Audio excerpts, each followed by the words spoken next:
I start with whatever. The ceramics is the medium that I'm working in right now. I go to school in El Camino, and I'm going toward a transfer degree. I fell into ceramics because I had a chance to make clay. And clay is expensive, so if you make clay, then like in the ceramics department, you get to keep whatever you make, and I would make tons of it. So from dirt to bisque fire, then glaze fire, and then the cone 10. You know, I get sculptures that sometimes break during the process, and when they break, I guess to me, you know, I put so much time and effort into the whole process, you know, that I can't throw them away. I've seen, you know, beautiful artists, you know, just throw their work away because there's like a little blemish on the glaze. Whereas me, you know, I don't want to throw things away. I look at trash and I see just different things I can make out of the ordinary random pieces that people throw away. Cone 10 is what we use to make the clay into stoneware. And the stoneware is what you see as basic plates, platters, bowls, teacups, teapots. You know, it makes the clay to where it won't lose water. It's 99% vitreous. I like the colors that come out of it, how strong the clay body feels. It's not fragile, like, it's hard to explain, but there's a certain look to it. You know, it has an earthy feel, and the colors, they just have this mute tone, and I like it because it makes my sculptures harder to break. What do you sculpt that breaks? What are your original forms? My original forms are, I guess when I was taking my life sculpture class, we only had time to do 20-minute poses, you know, 5-minute poses. So by this, I have all these half studies, you know, and human forms or whatever. Mm-hmm. And so I combine them together, you know, with my wire, you know, just to make a whole complete form. This is a cone 10 fire, really hard, stiff, but this was probably a 20-minute pose, and it was a pose of a woman.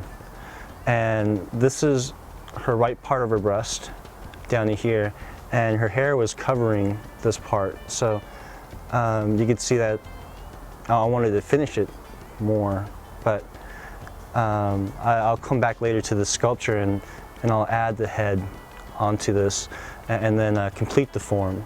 You know, I just get the basic study and then run with it. You know, all I need is, I guess, just I don't know, a start. I like form and structure, so when I make things, I kind of want them to be strong, and I just connect them all together, so it gives it that DNA kind of look, almost like it's sewn and stitched together. I think Joe's work is a representation of his connectivity to Earth. He uses a lot of recycled materials, natural items like stones or found objects or broken things, anything really, and he creates something beautiful from that, and that to me is an extension of the way he lives his life. So this next piece is the next step. I continue on with a wire gesture. Is that the head on top? Yeah. And that's kind of the rib cage below there, right? Mm-hmm. Yes. Here the head, you know, nice little look, and the hand coming up over here, kind of cemented them together with the wire, the arm, and then the rib cage. I like doing a lot of negative space inside and looking through and into something that seems so, I guess, rigid, and seeing the form that kind of builds itself around it, by just leaving it open to all these different views. So it's a human body, but done in a way where you can see that it's a sculpture also.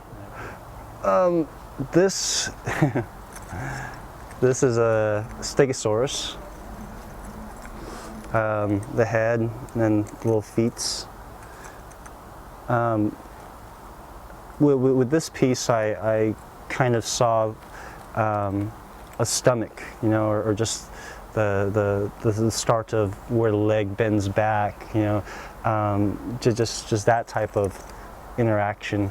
And when I see a certain piece that does that, I kind of wonder, where would it look good at? Where would it look good as a dog, or look good as a cat, or whatever, And I don't know. I guess I come to these conclusions where I find bones like this, or stones and rocks, and then in my mind they come together. They don't usually have to be, a dinosaur or whatever, but that's what I was thinking during the time. And it makes it simpler that way.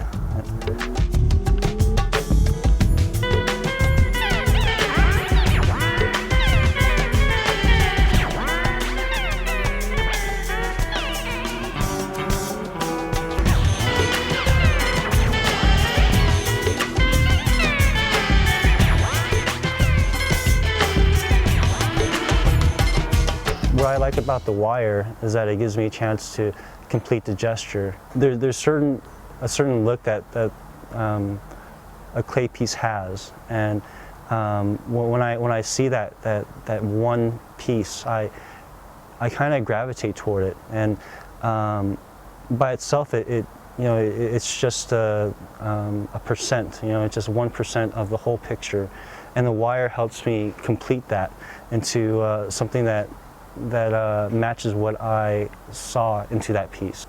The wire helps put all the pieces together. The wire helps with the movements. It's just a piece of line that I can manipulate.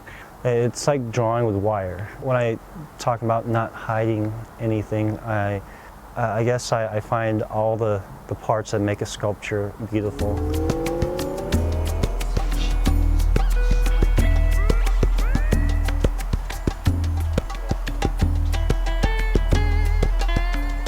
Very open, very free-spirited, very just connected to everyone. He'll make anyone feel like his best friend. He's very kind and very down to earth, which I think shows through in the materials he uses.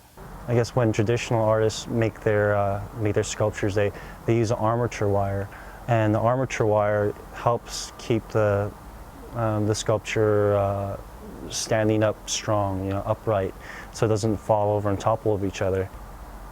Well, when I made armature wires, I wanted to give it that flow into it, that gesture of moving, of walking. If it was doing this or that, I start from that part, and then I kind of work up to the finished piece. Joe will always be Joe. He's very prolific. He's constantly working, very driven, very humble. When I see clay, I see the inside and outside. I don't want to hide anything inside the clay.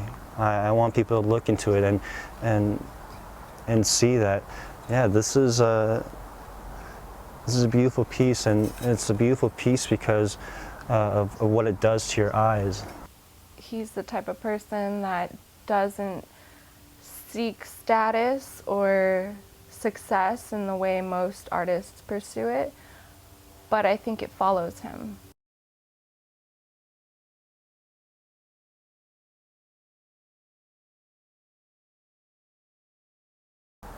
So the wire does a lot. it's a way for me to show what I see and help these sculptures live. I kind of saw something else into it. I saw it was the inside and outside. You don't only have to, I guess, have a strong base, but everything about you has to be strong, from the outside to the in.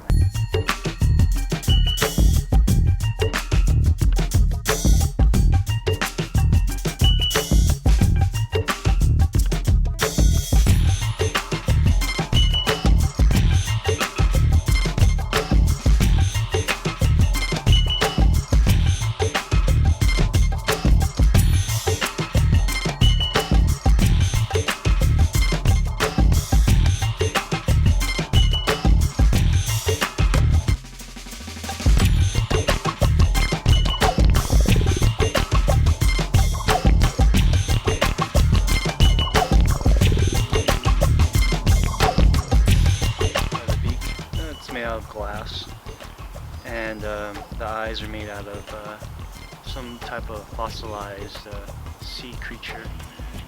It's got that nautilus shape, but I get most all of these things are donated or I find. The fossils I got from next door, actually, from my friend Alex. And the quartz came from my friend Debbie. So this is actually her piece.